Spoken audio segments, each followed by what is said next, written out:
अऊज़ु बिल्लाहि मिनश शैतानिर रजीम। बिस्मिल्लाहिर रहमानिर रहीम।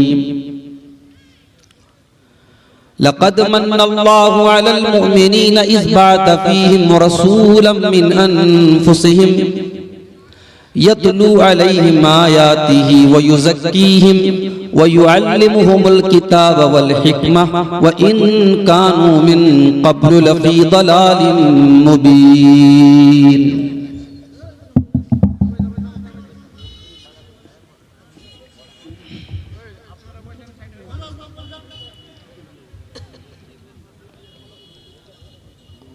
हो अरब या अजम हर जगह पर गूंजता है तराना नबी का। हो अरब या अजम हर जगह पर गूंजता है तराना नबी का।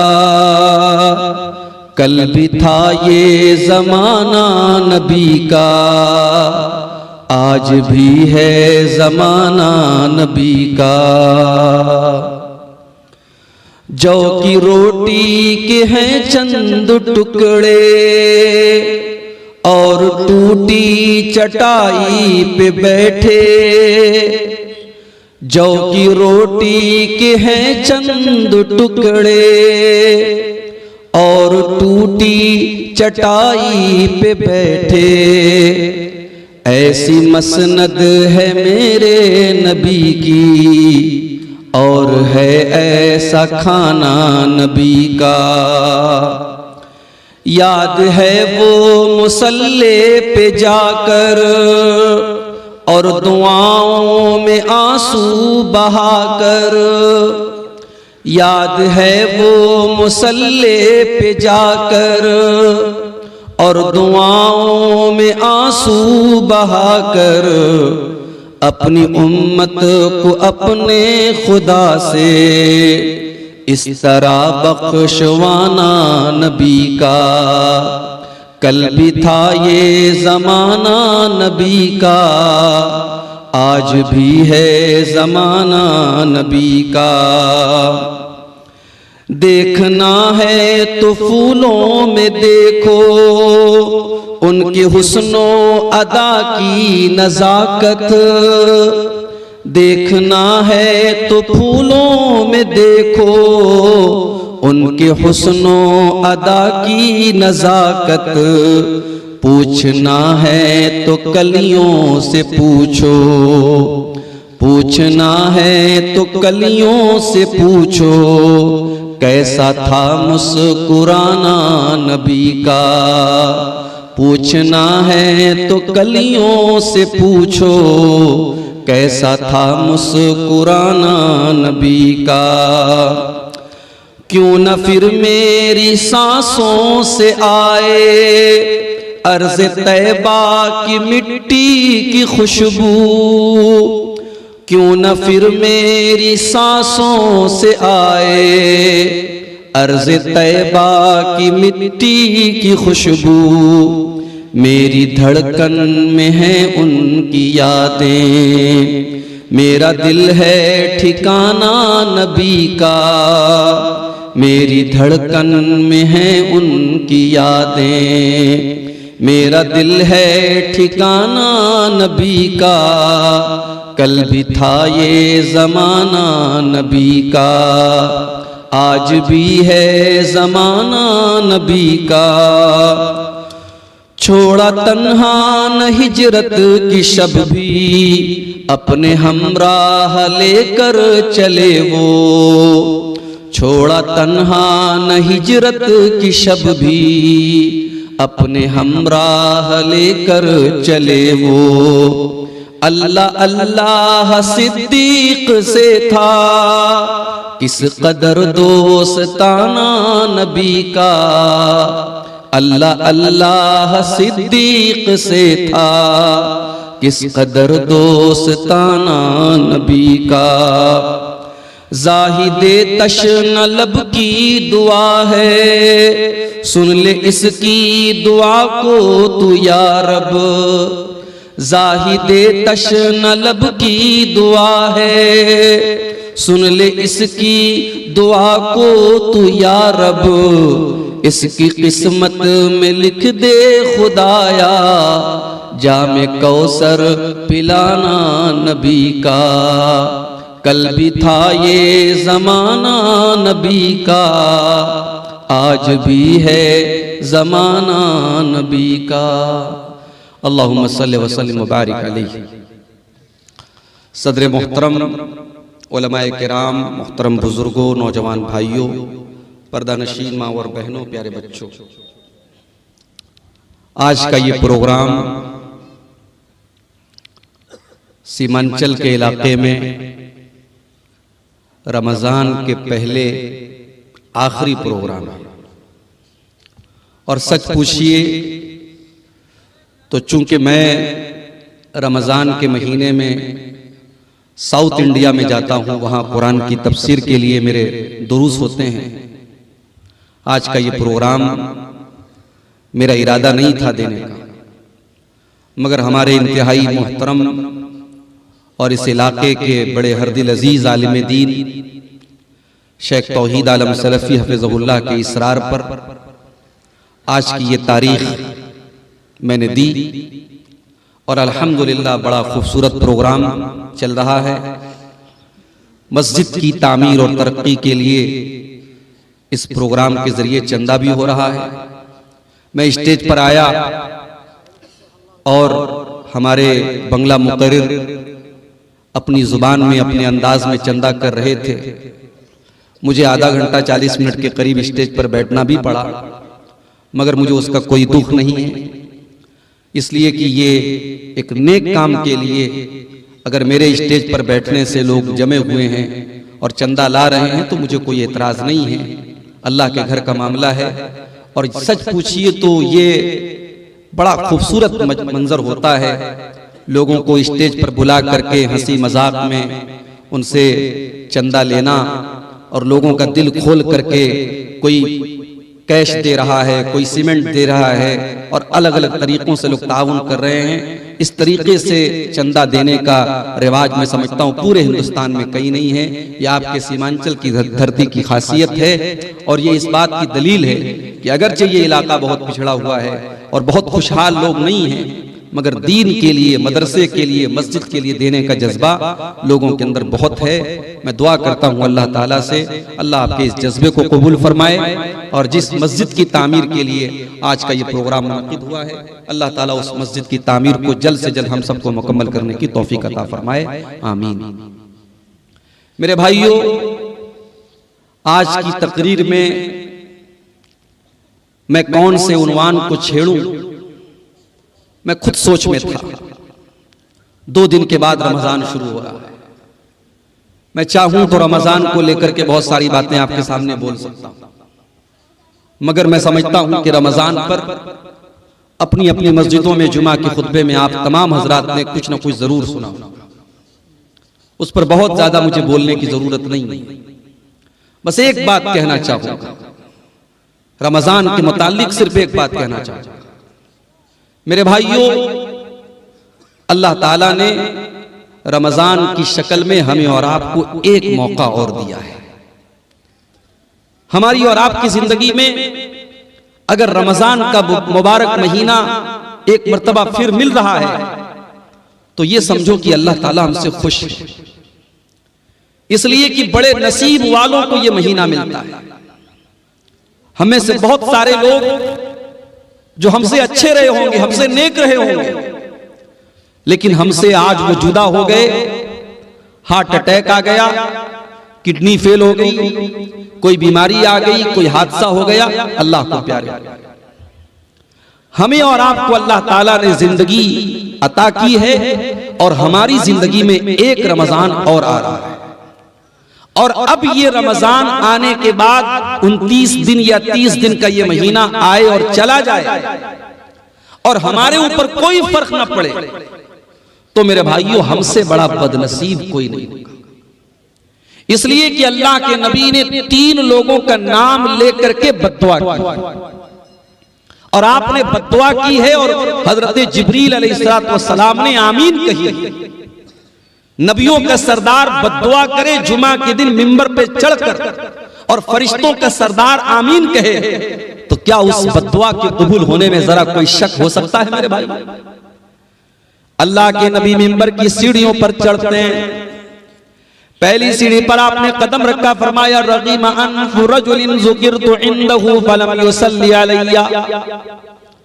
उस इंसान का सत्यानाश हो जाए, वो बर्बाद हो जाए, उसकी नाक मिट्टी में मिल जाए जिसके सामने उसके नबी का नाम लिया जाए और वो अपने नबी के ऊपर दरूद ना पड़े। इतना बड़ा कंजूस हो, इतना बड़ा बखील हो, उस इंसान के ऊपर अल्लाह के नबी ने लानत की। आपने बद्दुआ की, हज़रत जिब्रील ने आमीन का। फिर आपने मिंबर की दूसरी सीढ़ी पर कदम रखा और आपने फरमाया रगीमा अनफु रजुलिन अदरक रमज़ाना सुम्मा सलका क़ब्ल अन युग़फ़र लहू। उस इंसान का भी सत्यानाश हो जाए, वो इंसान भी बर्बाद हो जाए जो रमजान के जैसा कीमती महीना पाए और फिर महीना खत्म हो जाए और उसकी बख्शिश ना हो सके, उसकी मग़फ़िरत ना हो सके, अल्लाह ताला के यहाँ उसके गुनाहों की माफी ना हो सके, इस एक महीने में वो तौबा ना कर सके, वो अल्लाह से अपने गुनाहों की माफी ना मांग सके, उससे बड़ा बदनसीब कोई नहीं है। और तीसरा आदमी वरजुलुन अदरका इंदहुल किबरा वालिदाहु, जिसके माँ बाप उसको बुढ़ापे में मिल जाएं, फलम युदखिलाहुल जन्नह, और उसे जन्नत में दाखिल न कर पाएं। इन तीन लोगों के लिए अल्लाह के नबी ने बद्दुआ की है और जिब्रील अमीन ने आमीन कही है। मेरे प्यारे साथियों, यही पैगाम आपको देना चाहता हूँ। बड़ी कीमती घड़ियां आपको मिलने वाली हैं, इसकी कदर कीजिएगा। मोबाइल में जाया मत कीजिएगा, फेसबुक में बर्बाद मत कीजिएगा, गेम खेल करके बर्बाद मत कीजिएगा, दिन भर सो करके बर्बाद मत कीजिएगा। एक एक मिनट को कीमती समझिएगा। बहुत बड़ा मेहमान आपके पास आने वाला है, अल्लाह का मेहमान आने वाला है, उसकी कदर कीजिएगा। मेरे भाइयों, खुतबे मसनूना के बाद मैंने आपके सामने कुरान करीम की सूरह आले इमरान की एक आयत पढ़ी और उस आयत में अल्लाह ताला ने अपनी एक बहुत बड़ी नेमत का जिक्र किया है। यूं तो कुरान में अल्लाह ताला ने बहुत सारी नेमतों को बयान किया है, मगर सूरह आले इमरान की इस आयत में अल्लाह ताला ने जिस नेमत को बयान किया है, उस नेमत को बयान करके अल्लाह ने एहसान भी जताया है कि हाँ, हमने ये नेमत देख करके तुम पर एहसान किया। अब सवाल ये पैदा होता है वो कौन सी नेमत है? आइए कुरान खोलते हैं। सूरह आले इमरान की आयत नंबर है 164। लक़द मन्नल्लाहु अलल मुमिनीना इज़ बअथ फ़ीहिम रसूलन मिन अनफुसिहिम। अल्लाह तबारक व तआला ने मोमिनों के ऊपर बहुत बड़ा एहसान किया। क्या एहसान किया? इस बात फीहिम रसूलन, अल्लाह ने उनके बीच में एक रसूल भेजा। कैसा रसूल भेजा? मिन अनफुसिहिम, जो उन्हीं में से है। ये कहने की क्या जरूरत थी कि उन्हीं में से है? ये कहकर के अल्लाह ताला ये बताना चाहता है कि मेरे बंदो, हमने जो रसूल भेजा, जो नबी भेजा, वो कोई फरिश्ता नहीं है, वो कोई नूर की मखलूक नहीं है, वो भी इंसान है। और जिस तरीके से तुम एक माँ बाप से पैदा हुए, वो भी आमना का और अब्दुल्ला का बेटा है। तुम बीमार पड़ते हो, मेरा नबी भी बीमार पड़ता है। तुम तकलीफ में होते हो, मेरे नबी को भी तकलीफ होती है। तुम्हें गुस्सा आता है, मेरे नबी को भी गुस्सा आता है।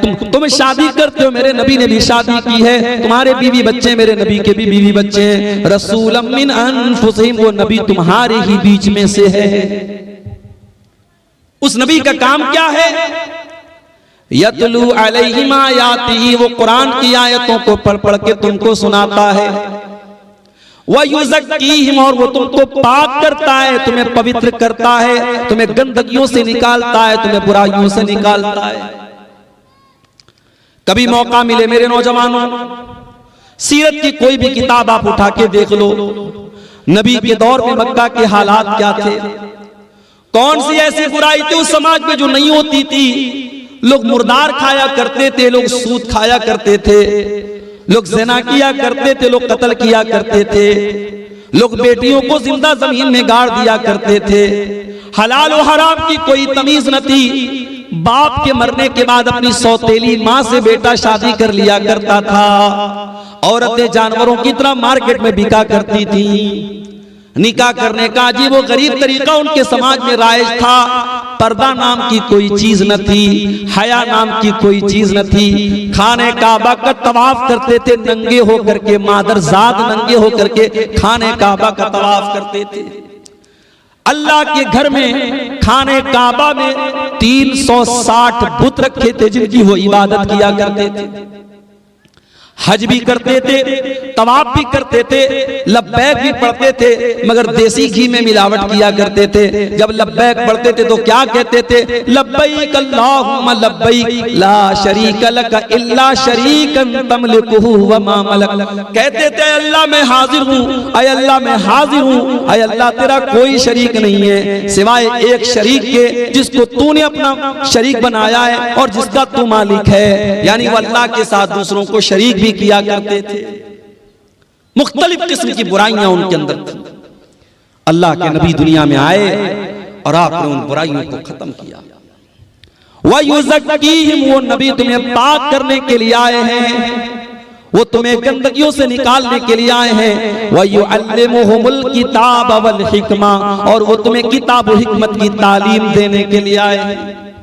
वो नबी तुम्हारे लिए टीचर बनकर के आए हैं, वो नबी तुम्हारे लिए मुअल्लिम बनकर के आए हैं। अफसोस की बात है हमारा नबी तो टीचर बनकर के आया, हमारा नबी तो पढ़ाने वाला लिखाने वाला बनकर के आया, हमारा नबी तो किताबों हिकमत की तालीम लेकर के आया। और उस नबी के मानने वाले आज पूरे भारत में सबसे ज्यादा जाहिल मौजूद हैं। आज पूरे भारत में लिटरेसी में और तालीम में सबसे पीछे अगर कोई कौम है तो मुसलमान कौम है। न हम दीन के हैं न दुनिया के। लोग समझते हैं मुसलमान के बच्चे मदरसे में पढ़ते, कहां पढ़ते हैं मदरसे में? भारत सरकार की रिपोर्ट है कि मुसलमानों के 2% बच्चे सिर्फ मदरसे में पढ़ते हैं। जो पढ़ने वाले बच्चे उसमें 2% मदरसे में पढ़ते हैं, और उसमें भी कितने ऐसे बच्चे हैं 4 साल पढ़ा, 5 साल पढ़े, उसके बाद पढ़ाई उन्होंने छोड़ी। गौर करो मेरे भाइयों, जो नबी दुनिया में टीचर बनकर के आए, पढ़ाने वाले बनकर के आए, और जिस नबी के ऊपर कुरान की पहली आयत की नाज़िल हुई, इक़रा बिस्मि रब्बिकल लज़ी खलक, पढ़ो उस रब के नाम से जिसने पैदा किया। आज उस नबी के मानने वाले, उस नबी का कलमा पढ़ने वाले आज जाहिल, और जाहिल होने का ये नतीजा है कि आज पूरे भारत में जिसका जो जी चाहता है हमारे साथ करता है। अभी आपने देखा दिल्ली की सरजमीन पर नमाज पढ़ी जा रही है, और एक पुलिस वाला आता है और नमाज की हालत में नमाजियों को जूता मार रहा है। मैंने पढ़ा मीडिया में कि उसके खिलाफ कार्रवाई भी हो रही है, मगर आप ये देखिए कि नफरत किस लेवल तक पहुंच गई है। मैं इसको सही नहीं ठहरा रहा हूं कि मुसलमान मस्जिद के बाहर सड़क पर क्यों सब बना रहा है, लेकिन हमें इस सवाल का भी जवाब तलाश करने की जरूरत है कि हमारे भारत में बहुत सारे त्योहार सड़क पर मनाए जा रहे हैं। हर तीसरे दिन कोई ना कोई त्योहार सड़क पर मनाया जा रहा है। अगर हफ्ते में या साल में एक नमाज अगर सड़क पर होती है तो इतना बड़ा कानून का उल्लंघन होता है कि तुम नमाजी को जूते से मारोगे।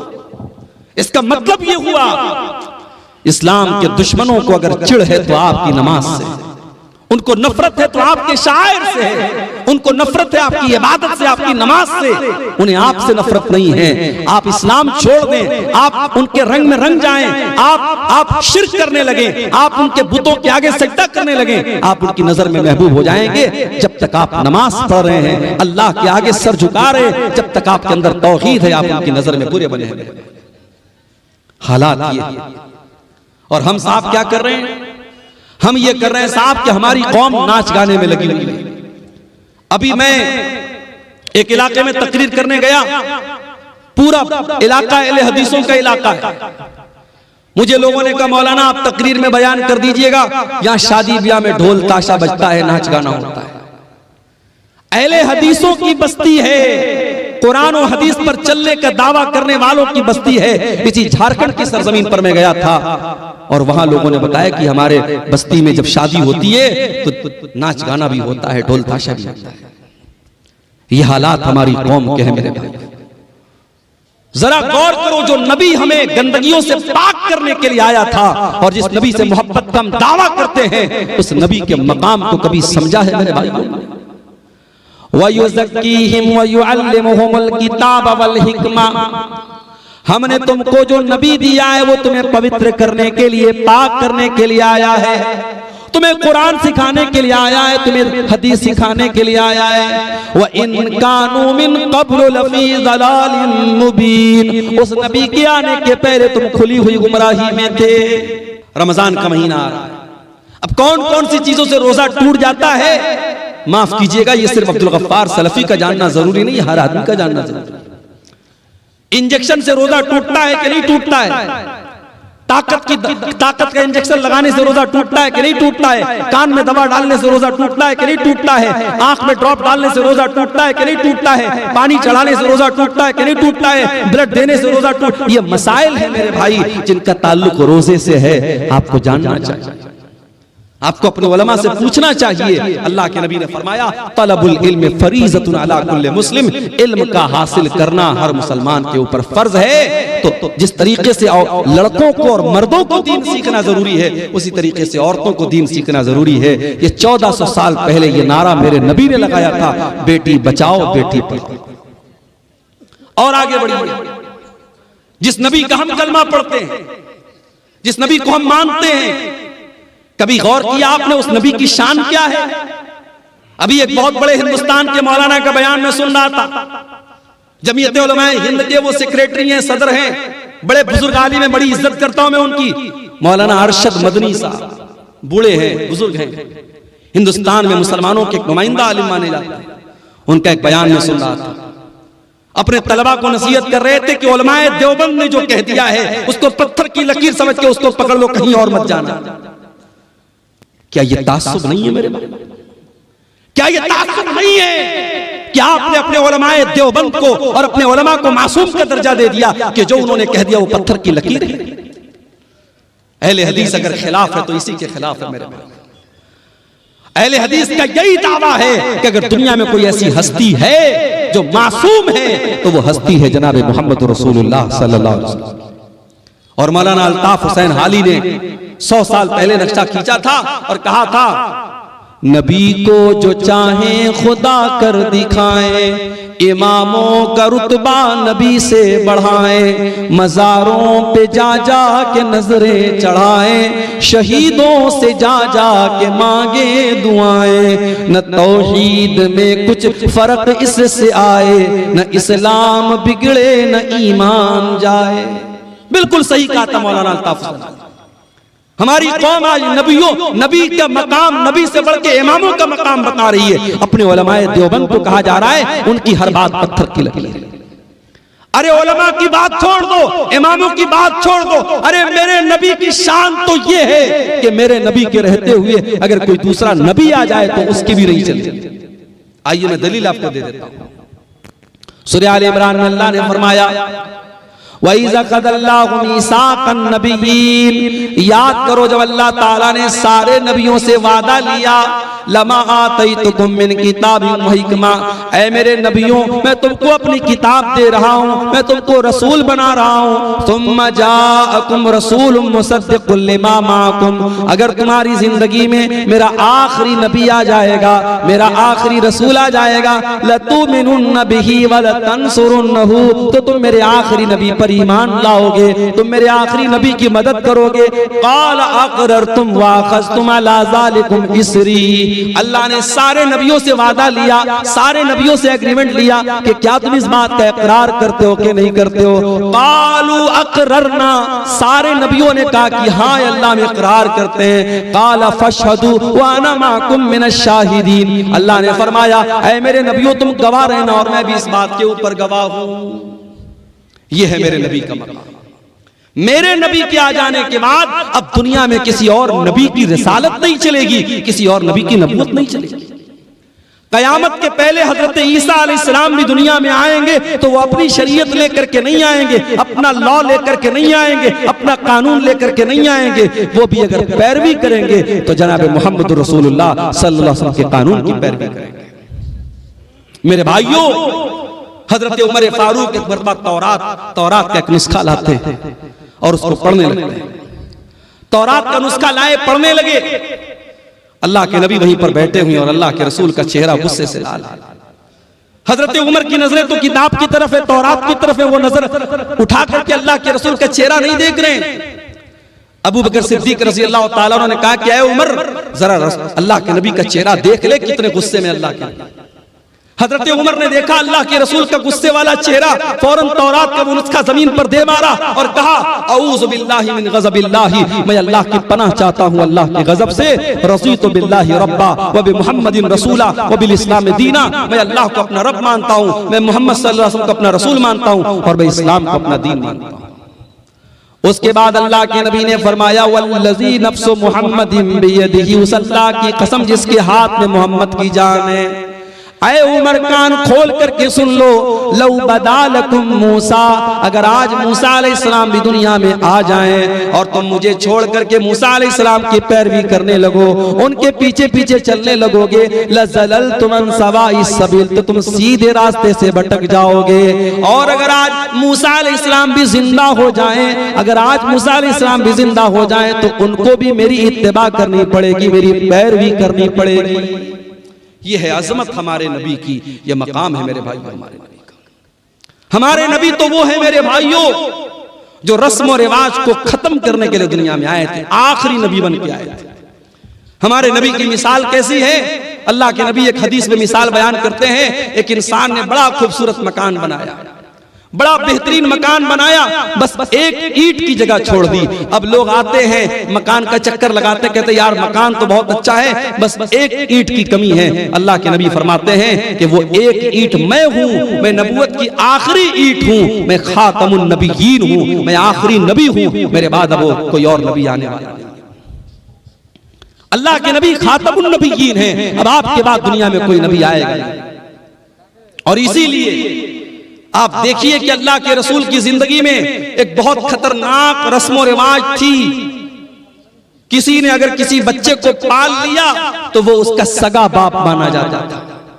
अभी मेरे पास एक साहब का कॉल आया कि मैंने बेटे को पाला है, मुझे औलाद नहीं हो रही थी, बच्चे को पाला है, तो ये तो पता है कि बच्चे के बाप की जगह जब निकाह पढ़ा जाएगा तो मेरा नाम नहीं बल्कि उसके बच्चे के बाप का नाम लिया जाएगा। लेकिन मैं ये पूछना चाह रहा था कि आधार कार्ड बनवाना है, पैन कार्ड बनवाना है, क्या उस पर मैं अपना नाम दे सकता हूं?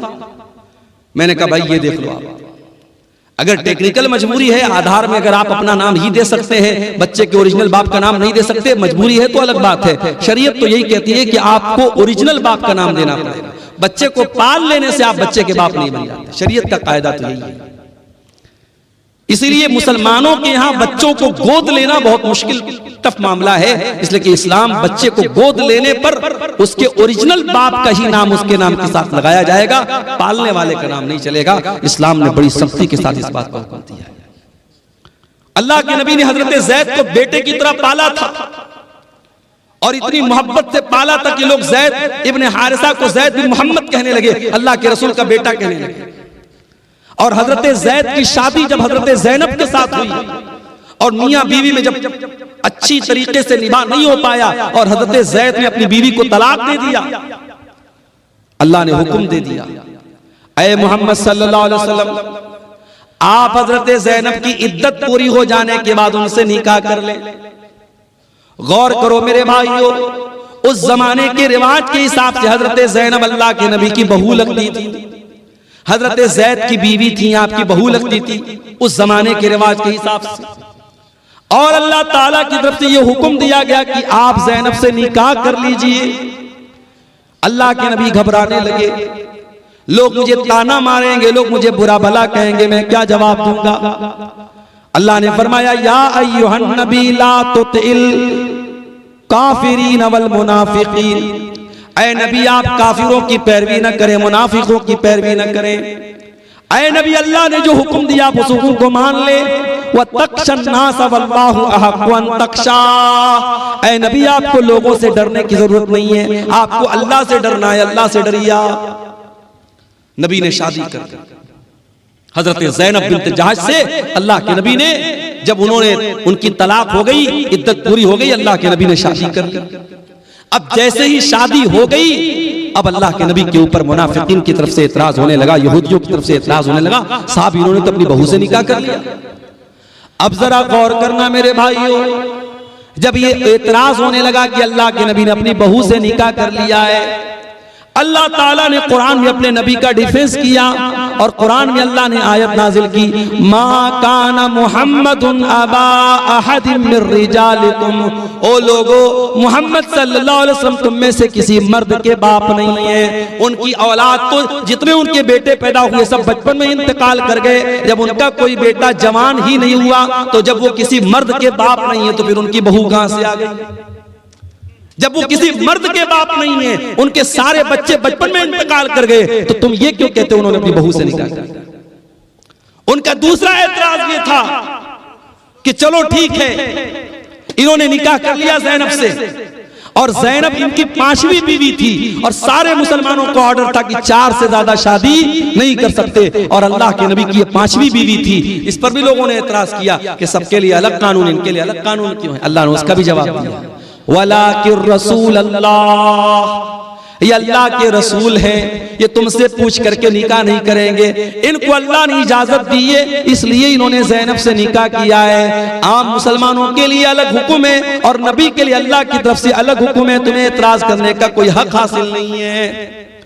तीसरा एतराज ये किया गया कि अगर अपनी बहू से निकाह कर भी लिया जमाने के रस्म और रिवाज को तोड़ने के लिए, तो ये काम कोई और भी कर सकता था, इन्होंने क्यों किया?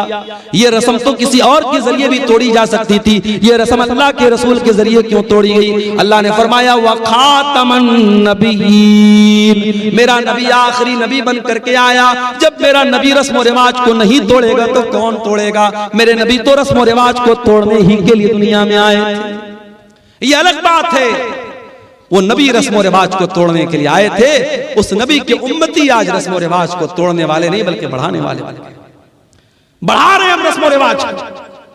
शादी के पहले अभी आपने देखा है बहुत बड़ी शादी हो रही है गुजरात के जामनगर शहर में, मुंबई और गुजरात के बहुत बड़े उद्योगपति घराने में शादी हो रही है और शादी में 9 अरब रुपये खर्च हो चुके।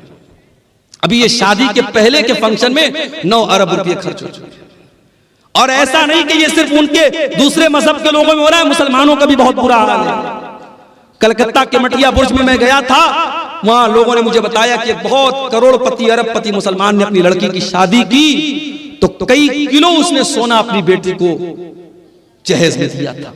किलोग्राम नहीं, किलो में उसने अपनी बेटी को जेवरात से लाद दिया था अपनी बेटी को।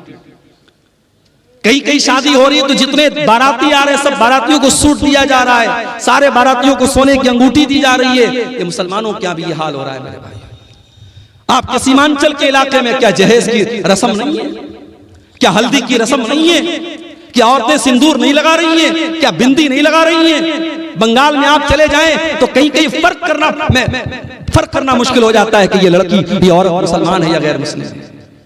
जो नबी रस्म और रिवाज को तोड़ने के लिए आए थे, जो नबी हमें रस्म और रिवाज की बेड़ियों से आजाद करने के लिए आए थे, आज अफसोस की बात यह है उस नबी का कलमा पढ़ने के बावजूद और उस नबी से मोहब्बत का दावा करने के बावजूद आज हम रस्म और रिवाज की बेड़ियों में जकड़े हुए हैं और न जाने कौन कौन सी रस्म और रिवाज में हम पड़े।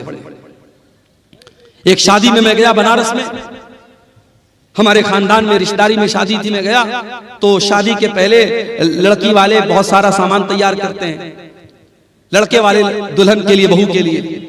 तो उसमें देखा कि साहब दुल्हन के लिए एक सुहाग की पुड़िया तैयार हो रही है। वो कुछ सामान थे, जड़ी बूटियां वगैरह थी। मैंने पूछा ये क्या है? कहने लगे सुहाग की पुड़िया है।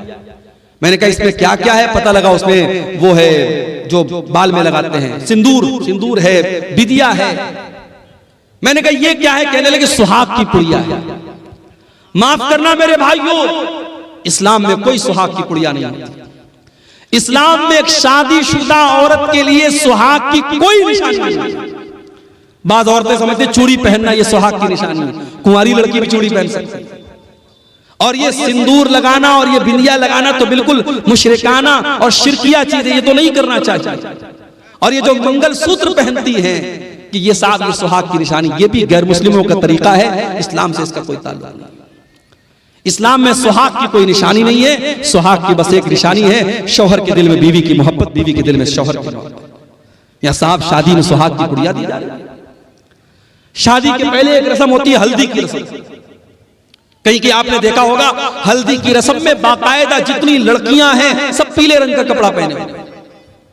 सावन का महीना आता है, सावन के महीने में पीले रंग का कपड़ा और पीले रंग की चूड़ियां मुसलमान औरतें पहनती हैं।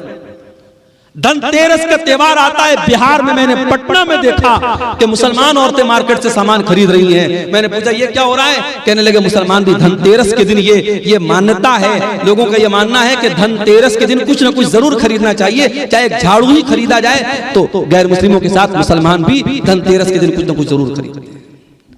क्या है मेरे भाई, ये फजूल की रस्में, ये जाहिलाना रस्में, और आज भारत में दूसरे लोगों के साथ रह रहे करके उनके कल्चर से हमने एडॉप्ट कर ली, हासिल कर ली, और हमारे कल्चर में भी वो चीजें शामिल हो गई। हमारे नबी तो रस्म और रिवाज को तोड़ने के लिए आए थे।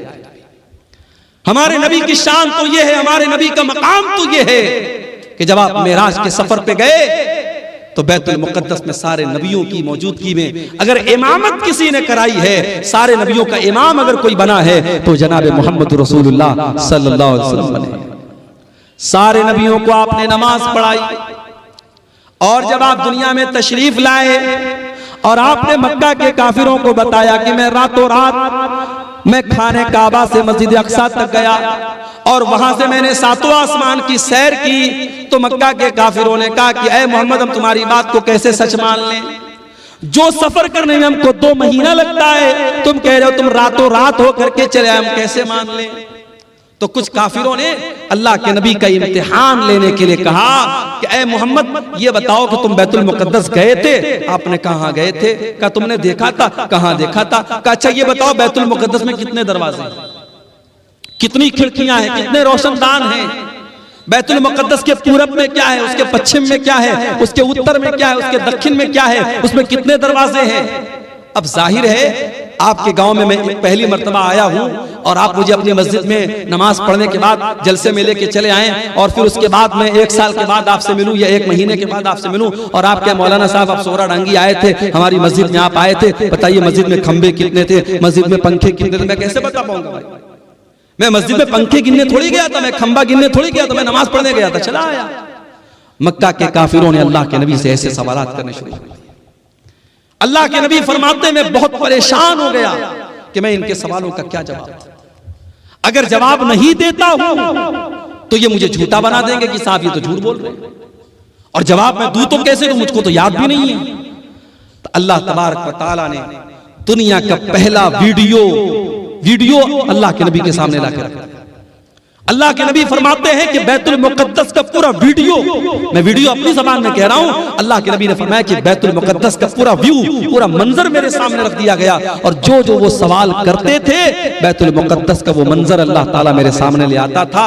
वो पूछते थे कितने दरवाजे हैं, मैं गिन के बता देता था इतने दरवाजे। वो पूछते थे कितने खंबे हैं, मैं गिन के बता देता था इतने खंबे। ये हमारे नबी की शान है मेरे भाई। हमारे नबी तो वो नबी हैं जो दुनिया में पत्थर खाते हैं, जो दुनिया में जुल्म सहते हैं, किसके लिए? हमारे और आपके लिए। वो नबी मानवता को बचाने के लिए, इंसानियत को बचाने के लिए आए थे। वो नबी इंसानियत के मोहसिन थे मेरे प्यारे साथी। हमारी और आपकी जिंदगी का मकसद है अपने बच्चों के लिए मेहनत करना, अच्छा मकान बनाना, बैंक में सेविंग करना, प्रॉपर्टी खरीदना, अपने बच्चों को अच्छा फ्यूचर देना। मेरे नबी का मिशन क्या था? मेरे नबी का मिशन सिर्फ एक था, फलअल्लका बाक़िउन नफ्सका अला आसारिहिम इल्लम युमिनू बिहाज़ल हदीस यसफ़ा। ऐ नबी आपको लोगों के ईमान लाने की इतनी चिंता, इतनी फिक्र है कहीं आप अपनी जान न दे दें। ऐ नबी लोगों के ईमान लाने की चिंता में कहीं अपनी जान न दे दे, आपको इतनी फिक्र है लोगों के ईमान लाने की। आपने ताइफ में पत्थर भी खाए, आपने मक्का से ताइफ का 100 किलोमीटर का सफर पैदल तय किया है। आप ताइफ गए, ताइफ के लोगों ने आपका कलमा नहीं पढ़ा बल्कि आपके दुश्मन बन गए। आपके ऊपर ईमान लाना तो बड़ी दूर की बात है, उन्होंने आपका मजाक उड़ाया। आप जब ताइफ से निकल करके जाने लगे, ताइफ के उन लोगों ने अल्लाह के नबी के ऊपर पत्थर बरसाए। मेरे नबी के जिस्म के ऊपर इतने पत्थर बरसाए गए, आपके जिस्म से खून बहने लगा और खून बह बह करके आपके जूते में जम गया। मेरे प्यारे भाइयों, भाइयों, उस नबी ने पत्थर भी खाए हैं तो हमारे और आपके लिए खाए हैं। वो नबी हमारे और आपके लिए मोहसिन बन करके आए थे। इसीलिए अल्लाह ताला कुरान करीम में कहता है, वमा अरसलनाका इल्ला रहमतल लिल आलमीन। ओ लोगों, हमने तुमको वो नबी दिया है जो सारी कायनात के लिए रहमत बन करके आए थे, रहमत बन करके आए थे। और ये मत समझो कि नबी सिर्फ इंसानों के लिए रहमत बन करके आए थे, नबी तो जानवरों के लिए भी रहमत बन करके आए थे। अभी खेरिया हाट से हम गुजरे, हमारे एक भाई ने कहा, मौलाना साहब यहाँ मवेशियों की मार्केट लगती है और जो जानवर को जो बेचने वाले होते हैं बड़ा जुल्म करते हैं जानवरों के साथ। वल्लाह जब हम ये सुनते हैं तो तकलीफ होती है। हमारे नबी ने जानवरों के साथ भी जुल्म करने की तालीम नहीं दी। अरे जिस नबी के उम्मती जानवर के साथ जुल्म नहीं कर सकते, उस नबी के उम्मती आतंकवादी और दहशतगर्द कैसे हो सकते? मेरे नबी ने तो एक बकरे को ज़बह करने के टाइम भी हुक्म दिया है कि बकरे को ज़बह करने के टाइम छुरी तेज कर लो, बकरे के सामने छुरी मत तेज करो ताकि उसको डबल डबल तकलीफ ना हो। जानवर को ज़बह करना है, हलाल करना है। अल्लाह ने उसको हमारे लिए हलाल बनाया है, उसका गोश्त हम खाएंगे, मगर उसको हलाल करने का, ज़बह करने का भी तरीका बताया है अल्लाह के नबी ने। उसमें तरीका ऐसा बताया उसको तकलीफ ना हो। और आज मेडिकल साइंस भी ये कहती है कि जो झटके से जानवर को मारते हैं, कभी आप YouTube पर देखिए, जो झटके से जो मारा जाता है और गर्दन के ऊपर ऐसे जो है वो जो चापड़ होता है और उससे मारते हैं, तो वो जो तरीका जानवर को मारने का होता है और जो इस्लाम का तरीका है गले पर छुरी चलाने का, दोनों में बहुत फर्क है। और इस्लामी तरीके में जानवर की जान फौरन निकल जाती है, उसको तकलीफ नहीं होती। जानवरों के साथ भी अल्लाह के नबी ने रहम का बर्ताव करने को दिया। सफर में आप जा रहे हैं, अचानक एक जगह से चींटियों के पास से आप गुजरे, सहाबे किराम को चींटी काटने लगी, सहाबे किराम ने आग लगाई और चींटियों को जला दिया। अल्लाह के नबी को पता चला, अपने सहाबा को डांटा और आपने कहा कान खोल करके सुन लो, आग का अजाब आग का रब ही दे सकता है, आग का अजाब कोई और नहीं दे सकता। चींटी को भी जलाने का आपको अधिकार नहीं है, चींटी को जला नहीं सकते। उसी सफर में अल्लाह के नबी जा रहे थे, एक सहाबी ने एक लाल चिड़िया के बच्चों को ले लिया और लाल चिड़िया जब अपने घोंसले में आई, बच्चों को नहीं देखा, फड़फड़ाने लगी। अल्लाह के नबी की नजर चिड़िया के ऊपर पड़ी। आपने कहा इसके बच्चे को किसने छीना है? एक सहाबी ने कहा अल्लाह के नबी मैंने छीना है। आपने फरमाया जाओ उसके बच्चों को लौटा दो। एक चिड़िया को उसके बच्चे से जुदा करने की तालीम मोहम्मद रसूलुल्लाह ने नहीं दी है। जो एक चिड़िया को उसके बच्चों से दूर करने की तालीम नहीं दे सकते हैं, तो किसी माँ से उसके बच्चे को दूर करने की तालीम कैसे दे सकते हैं? मेरे भाई, अल्लाह के नबी फरमाते हैं, एक औरत ने बिल्ली को पकड़ा और बिल्ली को बांध दिया, कैद कर दिया, न खाने को देती थी न पीने को देती थी, यहां तक कि बिल्ली मर गई। अल्लाह के नबी फरमाते वो बुढ़िया जहन्नम में जाएगी। एक बिल्ली को बेवजह मारने की वजह से वो जहन्नम में जाएगी। दूसरी हदीस में अल्लाह के नबी फरमाते हैं, एक फाहिशा औरत ने, एक बदचलन औरत ने, जब वो कुएं से पानी निकाल रही थी, एक कुत्ता प्यास से मर रहा था, उसने अपने चमड़े के मोजे में पानी निकाला और कुत्ते को पिला दिया। उसके इस अमल की वजह से अल्लाह ताला ने उस फाहिशा औरत को बख्श दिया, उसको माफ कर दिया। ये मेरे नबी की रहमत है। जानवरों के साथ भी अच्छा सलूक करने की आपने तालीम दी है। और जानवर ही नहीं, मेरे नबी तो बेजान चीजों के लिए भी रहमत बन करके आए।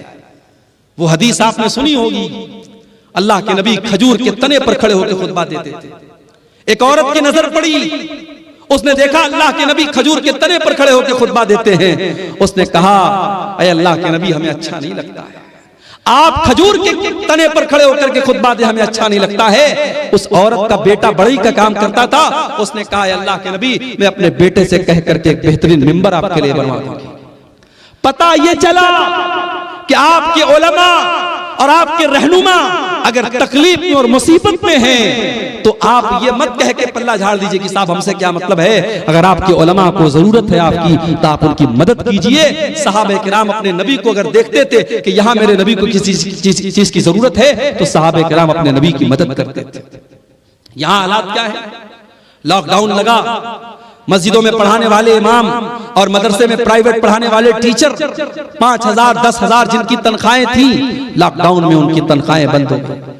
मस्जिद की कमेटी ने कह दिया मौलवी साहब हमारे पास पैसा नहीं है, मदरसे वालों ने कह दिया हमारे पास बजट नहीं है। कितने मदरसे में पढ़ाने वाले मौलवियों को मैं जानता हूं, उन्होंने कर्जे ले लेकर के लॉकडाउन का टाइम गुजारा। कितने मस्जिदों के इमाम को मैं जानता हूं, उन्होंने लोगों के सामने हाथ फैला करके अपना काम चलाया मेरे भाई। और आज जब लॉकडाउन खत्म हो गया और जिंदगी नॉर्मल हो गई, उन्हीं मौलवियों ने और उन्हीं इमामों ने ये तय कर लिया कि आज के बाद हम मदरसे में नहीं पढ़ाएंगे, हम की कोई छोटी मोटी दुकान कर लेंगे, कोई छोटा मोटा बिजनेस कर लेंगे, कोई कारोबार कर लेंगे, मगर हम ये गुलामी की जिंदगी नहीं गुजारेंगे, ये गुलामी की जिंदगी नहीं बसरेंगे। मेरे भाइयों, अपने इमामों का, अपने उलमा का ख्याल रखो। नबी के दौर में अल्लाह के नबी लकड़ी के तने पर खड़े होकर खुतबा दे रहे हैं, औरत देखती है, कहती है अल्लाह के नबी हमसे देखा नहीं जाता है, मेरा बेटा बढ़ई का काम करता है, मैं मिंबर ला करके तैयार करके आपको दे दूंगी। अगला जुमा आया, खुतबा जुमा के लिए अल्लाह के नबी मस्जिद में आए, देखा मिंबर आके रखा हुआ है और खजूर का तना कोने में पड़ा हुआ है। अल्लाह के प्यारे नबी मिंबर के ऊपर चढ़े, खुतबा देने लगे। हदीस के अल्फाज है, बुखारी की रिवायत है, फसाहतिन नखला, खजूर के तने से रोने की आवाज आने लगी, खजूर के तने से रोने की आवाज आने लगी।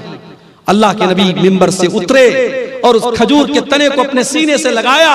जब आपने सीने से लगाया तो रोने की आवाज आनी बंद हो गई और सिसकने की आवाज आने लगी। अल्लाह के नबी ने फरमाया अगर मैं इसको सीने से न लगाता तो कयामत तक ये रोता रहता। और उसके बाद आपने फरमाया इन्नहा कानत तबकी अला मा कानत तस्मउ मिन ज़िक्र, चूंकि इस मिंबर पर खड़े होकर के मैं अल्लाह का जिक्र करता था, मैं कुरान बयान करता था, मैं हदीस बयान करता था, इसलिए ये लकड़ी का तना रो रहा है। मेरे प्यारे साथियों, मेरे नबी उस लकड़ी के तने के लिए रहमत बन करके आए थे। हम और आप इतने बड़े बदनसीब हैं कि आज उस नबी, जो नबी जिस नबी से लकड़ी का तना भी मोहब्बत करता था, हम इतने बड़े बदनसीब हैं कि उस नबी से का नाम तो हम लेते हैं, उस नबी से मोहब्बत का दम तो भरते हैं, मगर उस नबी की सुन्नतों से हम पीछे हैं, उस नबी के तरीके से हम पीछे हैं। न हमारी शादी ब्याह उस नबी के तरीके के मुताबिक है, न हमारा लेन देन उस नबी के तरीके के मुताबिक है, न हमारा अखलाक उस नबी के तरीके के मुताबिक है। हमारा नौजवान तो नौजवान 60 साल के बूढ़े जब सैलून में जाते हैं और सैलून में जाकर के अपनी दाढ़ी को मुड़ाते हैं और क्लीन शेव होते हैं, उन्हें शर्म आनी चाहिए, उन्हें गैरत आनी चाहिए और उन्हें सोचना चाहिए कि उनके नबी ने कहा था कि दाढ़ी को छोड़ दो, उनके नबी ने मना किया था कि दाढ़ी को मत छेड़ो, दाढ़ी को मत काटो, दाढ़ी को मत मूड़ो। जिस नबी ने दाढ़ी को छोड़ने का हुक्म दिया था, आज उस नबी के उम्मती सैलून में जाकर के दाढ़ी साफ करवा रहे हैं। जिस नबी ने सारी जिंदगी पाक दामनी की जिंदगी गुजारी थी, जो नबी इतने हयादार थे कि अल्लाह के नबी के बारे में सहाबा कहते हैं कि कुंवारी लड़की से भी ज्यादा आप शर्मीले थे। आज उस नबी के मानने वाले और उस नबी का कलमा पढ़ने वाले बेशर्म होते चले जा रहे हैं, बेगैरत होते चले जा रहे हैं। इस कौम की लड़कियों को देख लो, इस कौम के लड़कों को देख लो, आज बेहया होते चले जा रहे हैं। मेरे प्यारे साथियों, उस लकड़ी के तने को भी अपने नबी से मोहब्बत थी। अगर हमें मोहब्बत होती तो हम भी उस नबी के तरीके पर चलते और आगे बढ़े। वो नबी हमसे बहुत मोहब्बत करते थे, वो नबी हमें बहुत चाहते थे।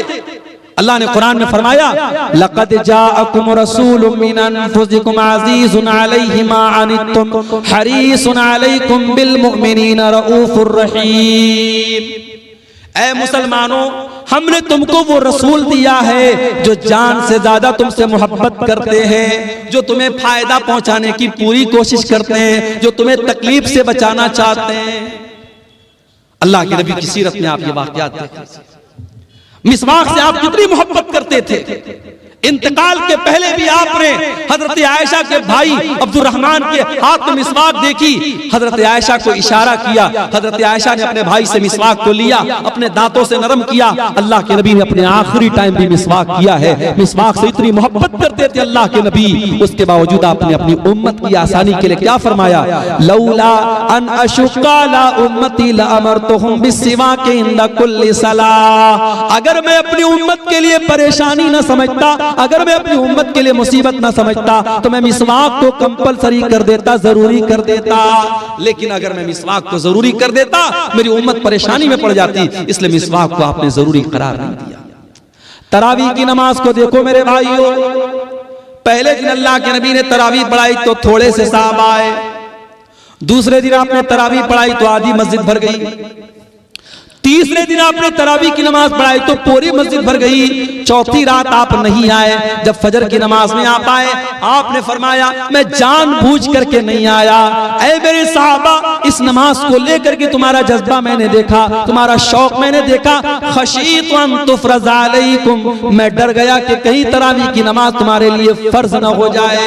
उस नबी ने चौथे दिन तरावी की नमाज नहीं पढ़ाई ताकि तरावी की नमाज फर्ज न हो जाए। मेरे भाइयों, वो नबी हमसे इतनी मोहब्बत करते थे, हमारी आसानी चाहते थे वो नबी। मेराज के सफर में आप गए, 50 टाइम की नमाज आपको मिली, आप वापस आए, मूसा अलैहिस्सलाम से मुलाकात हुई।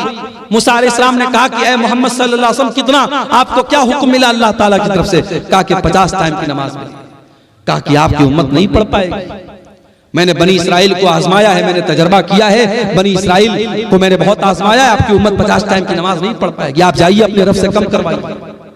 अगर अल्लाह के रसूल को खुद पढ़ना होता, 50 पढ़ने में आपको कोई दिक्कत नहीं थी, अपनी उम्मत की आसानी के लिए आप गए और 50 में 10 कम करवा के 40 लेके आए। हजरत मूसा ने कहा 40 भी नहीं पढ़ पाएगी, वापस जाइए। आप फिर गए, 40 में से 10 और कम करवा के लाए, 30 हो गई, 30 से 20 हो गई, 20 से 10 हो गई, 10 से 5 हो गई। 5 टाइम की नमाज भी जब अल्लाह के नबी लेकर के आए, हजरत मूसा ने कहा ऐ मोहम्मद सल्लल्लाहु अलैहि वसल्लम, आपकी उम्मत 5 टाइम की नमाज भी नहीं पढ़ पाएगी। और वाकई 5 टाइम की नमाज भी आज हम नहीं पढ़ पा रहे। बड़े कारोबारी हैं हम, बड़े बिजनेसमैन हैं, दुकान पर बैठे हुए हैं, हय्या अलस सलाह की आवाज आ रही है, मगर हमें नमाज पढ़ने की फुर्सत नहीं है। रात को 2-2 बजे तक हमारे नौजवान मोबाइल पे लगे हुए हैं और फजर के टाइम 5 साढ़े 5 बजे जब फजर की अजान हो रही है और मुअज्जिन कह रहा है अस्सलातु खैरुम मिनन नौम, नमाज नींद से बेहतर है। 2 बजे तक 3 बजे तक रात में जागने वाला मुसलमान फजर की नमाज में सोया हुआ है। मेरे प्यारे भाइयों, मूसा अलैहिस्सलाम को कितना बेहतरीन तजर्बा था अपनी कौम का। उन्होंने कहा आपकी उम्मत 5 टाइम की नमाज भी नहीं पढ़ पाए।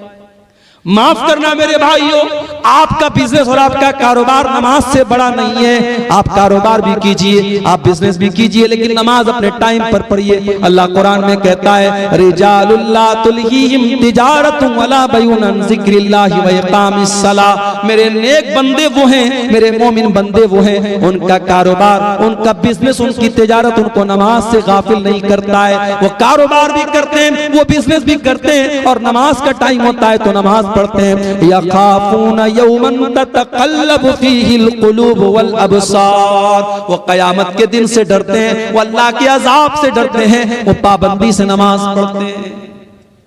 नमाज के सिलसिले में आप कोई ढिलाई मत कीजिए मेरे भाई। सऊदी अरब का एक वाक़या एक आलिम ने लिखा वहां के कि एक मर्तबा मैं फ्लाइट में सफर कर रहा था और मेरे साथ एक फौज का रिटायर कर्नल था जो पहले फौज में काम करता था, मेरे साथ वो बैठा था।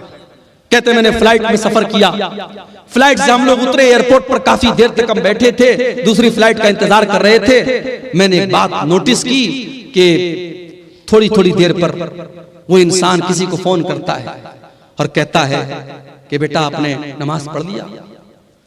बार बार जोहर का टाइम आया, बेटे से पूछ रहा है नमाज पढ़ लिया। असर का टाइम आया, बेटा पूछ रहा है नमाज पढ़ लिया। मैंने पूछा ये किससे आप बार बार पूछ रहे हैं? फौज का रिटायर कर्नल था सऊदी अरब का। उसने उस मौलाना को जवाब दिया कि हाँ, ये मैं अपने बेटे को कॉल करता हूँ और मैं हर नमाज के टाइम मेरा मामूल है अपने बेटे को कॉल करके पूछता हूँ कि तूने नमाज पढ़ी कि नहीं पढ़ी है। तरबियत इसको कहते हैं मेरे भाई। अपने बच्चों को अच्छा खिला देना, अच्छा पहना देना, अच्छे स्कूल में एडमिशन करा देना, उनके घर बना देना, उनके लिए LIC ले लेना, उनके लिए बैंक बैलेंस बना देना। माफ करना, तरबियत यही नहीं है। तरबियत ये भी है कि आप अपने बच्चों की आखिरत की फिक्र करें, अपने बच्चों की नमाज की फिक्र करें। इसीलिए अल्लाह कुरान में कहता है वअमुर अहलका बिस्सलाति वस्तबिर अलैहा, खुद भी नमाज की पाबंदी करो और अपने बच्चों को नमाज का पाबंद बनाओ। अल्लाह के नबी फरमाते हैं मुरू औलादकुम बिस्सलाति वहुम अबनाउ सबई सिनीन, जब तुम्हारे बच्चे 7 साल के हो जाएं उनको नमाज का हुक्म दो।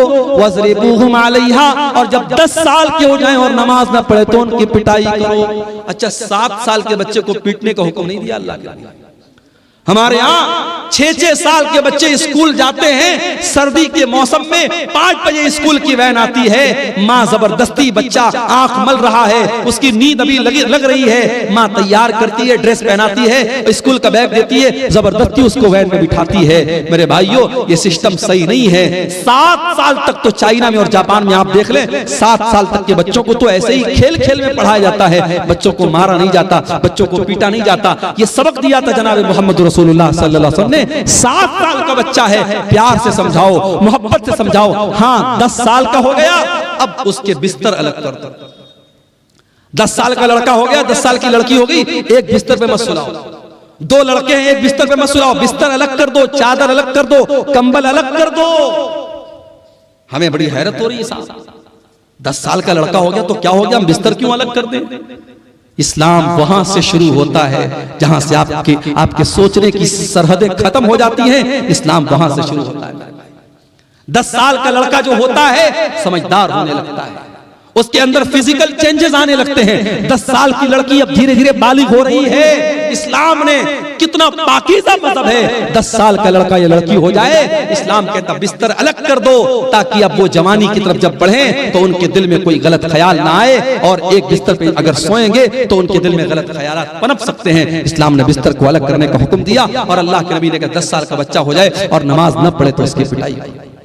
हमें वो नबी मिले हैं मेरे भाई, वो नबी मिले हैं जो हमसे इतनी मोहब्बत करते हैं, हमें ऐसी शरीयत दे करके गए, ऐसा दीन दे करके गए, उस दीन में कदम कदम पर हमारे लिए आसानी है मेरे भाई। अभी हमने देखा दिल्ली के अंदर जो वाकया हुआ कि सड़क पर लोग नमाज पढ़ रहे हैं और पुलिस वाले ने अपने जूते से नमाजी को मारा। हमें बड़ा गुस्सा आया, बड़ा जलाल आया, मगर हम यहाँ पर एक बात ये भी कहें, ये इस्लाम की तालीम नहीं है कि आप पब्लिक प्लेस में नमाज पढ़ें। अगर आपकी नमाजी ज्यादा हो रहे हैं, जुमा में 2 जमात आप कर ले, ईद में 2 जमात कर ले, सड़क पे आप नमाज ना पढ़ें। हम अपने मुसलमान भाइयों को ये समझाएंगे कि आपका सड़क पर नमाज पढ़ना सही नहीं है, लेकिन हम साथ में अपने सरकार से, हुकूमत से ये भी कहेंगे कि ये भारत में कानून एक होना चाहिए, 2 तरीके का कानून नहीं होना चाहिए। किसी मजहब के त्योहार तो खुलेआम सड़कों पर मनाए जाएं और त्योहार मनाने वालों पर फूलों की बारिश की जाए, और दूसरे मजहब का मुसलमान अगर हफ्ता में जुमा की एक नमाज पढ़ ले तो आपका पुलिस वाला उसे जूतों से मार रहा है। ये 2 तरीके के कानून नहीं चलेंगे मेरे भाई। और अगर मान लो हालात कभी दुनिया में ऐसे आ जाएं, सारी मस्जिदें खत्म हो जाएं और सारे जितनी अल्लाह की मस्जिदें हैं सारी मस्जिदों को लोग ढा दे, गिरा दें, तब भी माफ करना नमाज बंद होने वाली नहीं। इसलिए कि अल्लाह के नबी फरमाते हैं 6 चीजें अल्लाह ताला ने मुझको ऐसी दी है जो किसी और नबी को नहीं दी गई। ओती तो सित्तन लम योतहुन आदुन कबली, 6 चीजें अल्लाह ताला ने स्पेशल मुझको दी जो किसी और नबी को नहीं दी। नंबर 1, ओती तो जवामी अल कलिम, अल्लाह ताला ने मुझको जवामी उल कलिम दिया है। अल्लाह के नबी की जुबान से छोटे छोटे जुमले निकला करते थे, लेकिन माना बहुत बड़ा बड़ा होता था। छोटी छोटी बातें, जैसे मिसाल के तौर पे अल्लाह के नबी ने फरमाया इन्नमल अमालु बिन्नियात, अमल का दारो मदार नियत पर। छोटी सी हदीस है लेकिन इसके माना और मतलब बहुत बड़ा बड़ा है। दूसरी चीज, वह नुसिर तो बिर्रोबे मसीरत शहर, और मेरे दुश्मन के दिल पर मेरा रोबो दबदबा डाल दिया गया है। मेरा दुश्मन 1 महीने की दूरी पर भी अगर मुझसे हो, उसके दिल में मेरा रोबो दबदबा डाल दिया गया है। तीसरी चीज, वजुइलत लियल अर्ज़ु मस्जिदन व तहूरा, और सारी की सारी जमीन मेरे लिए मस्जिद बना दी गई है। मुसलमान नमाज पढ़ने के लिए मस्जिद का मोहताज नहीं है। कहीं पर भी जंगल में चला जाए, पहाड़ पे चला जाए, दुनिया के किसी भी कोने में चला जाए, नमाज का टाइम हो गया, नमाज वो कहीं पर भी पढ़ सकता है। पाक साफ जगह होनी चाहिए। अगर पानी नहीं मिल रहा है, उसके लिए सारी जमीन पाक बनाई गई, वो कहीं पर भी जमीन पर हाथ मार करके तयम्मुम कर सकता है। सारी जमीन उसके लिए पाक बनाई गई, सारी जमीन उसके लिए मस्जिद बनाई गई। ये हमारे इस्लाम की खासियत है। हमारा दीन बड़ा आसान दीन है। जाड़े का मौसम है, हमने मोजा पहना है, सफर में हम निकले हुए हैं, मोजा नहीं उतार रहे हैं। इस्लाम कहता कोई मसला नहीं, तुम्हें पैर धोने की जरूरत नहीं है। वजू करके अगर आपने मोजा पहना है और सफर की हालत में आप हैं तो 3 दिन तक आप उसी मोजे को पहने रहिए और उस पर मसा कर लीजिए, पैर को धोने की जरूरत नहीं है। हाँ, अगर अपने घर में है तो 24 घंटे तक आप मसा कर सकते हैं। 24 घंटे के बाद आप मोजा उतार लीजिए, पैर धो के फिर से मोजा पहन लीजिए, वजू करके फिर से पहन लीजिए। आसानियां हैं हमारे लिए। सफर में हम निकले, अभी हमारे कटिहार के बाद आबाब हैं, कल हम लोग यहां से जुमा पढ़ के जामताड़ा गए थे, 350 किलोमीटर दूर गए थे, सफर में निकले हैं, नमाज का टाइम हुआ, हम 4 रकात वाली नमाज को 2 रकात पढ़ेंगे, सुन्नत पढ़ने की जरूरत नहीं है, फजर की सुन्नत पढ़ेंगे, बाकी कोई सुन्नत पढ़ने की जरूरत नहीं है, 4 रकात वाली को 2 रकात पढ़ेंगे, जोहर और असर को इकट्ठे पढ़ लेंगे, मगरिब और इशा को इकट्ठे पढ़ लेंगे। आसानियां हैं कदम कदम पर हमारी शरीयत में। मेरे प्यारे साथियों, यही बात है जो अल्लाह कुरान में कह रहा है, लक़द जाअकुम रसूलुम मिन अनफुसिकुम अज़ीज़ुन अलैहि मा अनित्तुम, हमने तुमको वो नबी दिया है जो तुम्हें जान से ज्यादा प्यार करता है। औरत प्रेग्नेंट है, रोजा रखेगी, बच्चे को तकलीफ पहुंचेगी, बच्चे को दूध पिला रही है, रोजा रखेगी, बच्चे को दूध नहीं पिला सकती है, इस्लाम कहता कोई मसला नहीं है, औरत बाद में रोजा पूरा कर लेगी, इस्लाम उसको कज़ा करने का और बाद में रोजा पूरा करने का हुक्म देता है। औरत पीरियड में है, उसकी कमजोरी का दिन है, उसकी बीमारी का दिन है, चिड़चिड़ापन रहता है, बदन में कमजोरी रहती है, ब्लड आता रहता है, दर्द होता रहता है, इस्लाम ने कहा कोई मसला नहीं, जितने दिन उसको पीरियड आ रहा है वो नमाज नहीं पढ़ेगी, रोजा नहीं रखेगी, रोजा बाद में पूरा करेगी। कदम कदम पर हमारी शरीयत में मेरे भाइयों आसानी रखी गई। वो नबी हमारी आसानी का बड़ा ख्याल रखते थे और वो नबी हमसे बहुत मोहब्बत करते थे। वो रातों को उठ करके हमारे लिए रोया करते थे। मेरे भाई, मेरे नबी रात को उठ करके दुआ किया करते थे, अल्लाह मेरी उम्मत का क्या होगा, और अल्लाह ताला अपने नबी को तसल्ली देता था कि आप अपनी उम्मत के लिए परेशान मत होइए, हम आपकी उम्मत के बारे में आपको खुश कर देंगे। शायर ने कितनी सच्ची बात कही है, सलाम उस पर जो उम्मत के लिए रातों को रोता था, सलाम उस पर जो फर्शे खाक पर जाड़े में सोता था, सलाम उस पर कि जिसके घर में चांदी थी न सोना था, सलाम उस पर कि टूटा बोरिया जिसका बिछौना था। मेरे प्यारे भाइयों, उस नबी से हमें वाकई में सच्ची मोहब्बत करनी चाहिए, उस नबी से वाकई में सच्ची मोहब्बत करनी चाहिए। और वो नबी सिर्फ दुनिया में हमारे काम नहीं आ रहे हैं, बल्कि आखिरत में भी हमारे काम आएंगे। अल्लाह के नबी फरमाते हैं, अना सय्यदु वलद आदम यौमल क़ियामा, क़यामत के दिन सारे आदम की औलाद का सरदार मैं रहूंगा।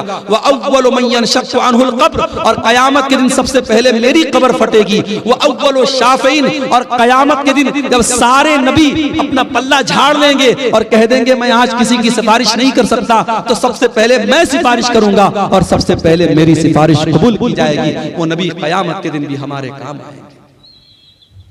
शायर कहता है, बरोज़े क़यामत बजुज़ नफ़सी नफ़सी, किसे याद आएगी असलम किसी की। बरोज़े क़यामत बजुज़ नफ़सी नफ़सी, किसे याद आएगी असलम किसी की। न भूलेंगे जिसको नबी ये मुकर्रम, वो उम्मत नहीं है तो फिर और क्या है। जुबां पर है नाते नबी ये मुकर्रम, ये उल्फत नहीं है तो फिर और क्या है।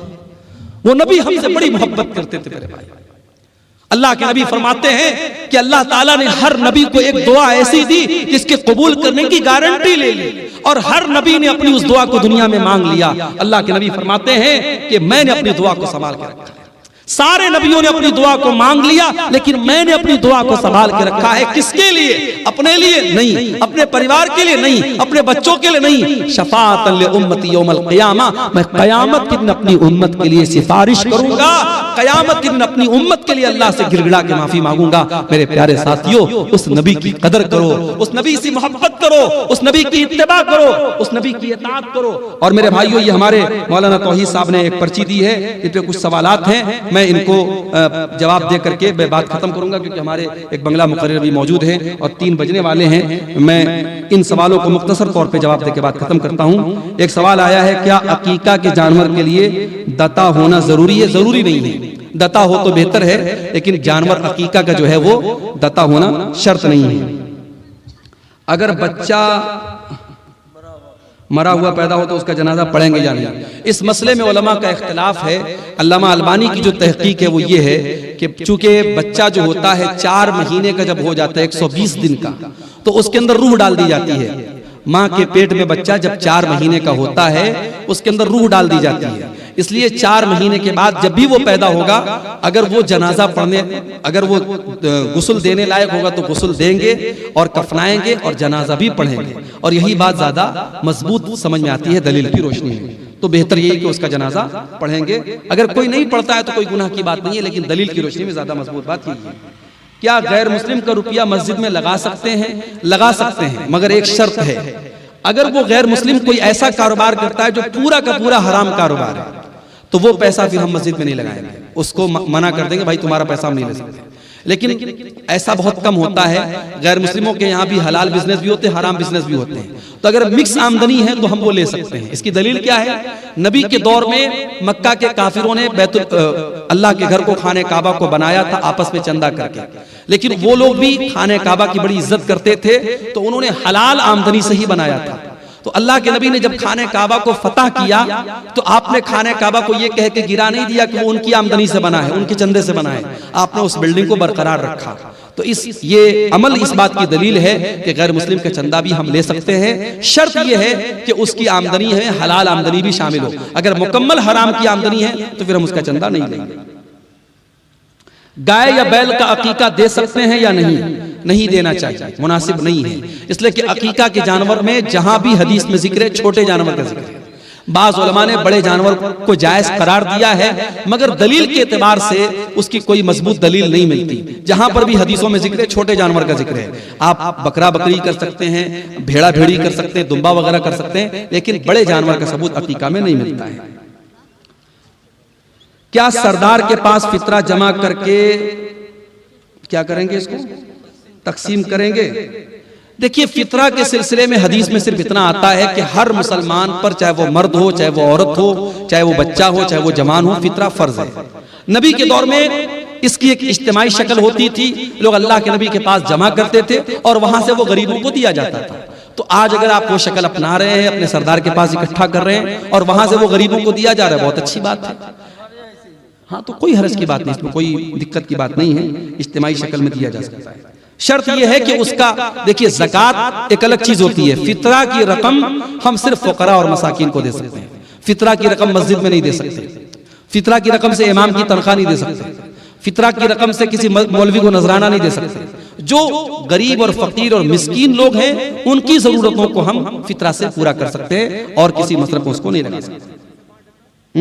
कोई हर्ज की बात नहीं, अपने से बांट सकते हैं। क्या मैयत के नाम से इफ्तार करा सकते हैं? मैयत की तरफ से जो आम सदका और खैरात किया जाता है, तो बहुत सारे अहले इल्म ने ये कहा है कि इफ्तार भी एक तरीके से लोगों को खाना खिलाना है, और वो भी एक तरीके से अगर हम किसी गरीब को खिला रहे तो सदका है। तो इस एतबार से मैयत की तरफ से भी हम इफ्तार करा सकते हैं। लेकिन बहरहाल इफ्तार चूंकि एक मखसूस इबादत है और मुस्तकिल तौर पर हमें कोई ऐसी दलील नहीं मिलती कि नबी के सहाबा ने अपने मरे हुए माँ बाप की तरफ से या रिश्तेदारों की तरफ से इफ्तार कराया हो, इसलिए इफ्तार जिंदे ही की तरफ से किया जाए। इंसान अपनी तरफ से करे तो बेहतर है। अपने मुर्दा लोगों की तरफ से अगर कुछ करना है तो गरीबों में पैसा बांट दे, गरीबों को खाना दे दे। इफ्तार कराने में जो है परहेज किया जाए तो ज्यादा बेहतर है। तो ये चंद बातें थी सीरत नबी के मौजू के ताल्लुक से। अल्लाह से हम दुआ करते हैं रब्बुल आलमीन हम सबको अपने नबी से सच्ची मोहब्बत करने की तौफीक अता फरमाए। जो बातें हमने सुनी हैं अल्लाह ताला उन पर अमल करने की तौफीक अता फरमाए। आमीन व आखिर दावा।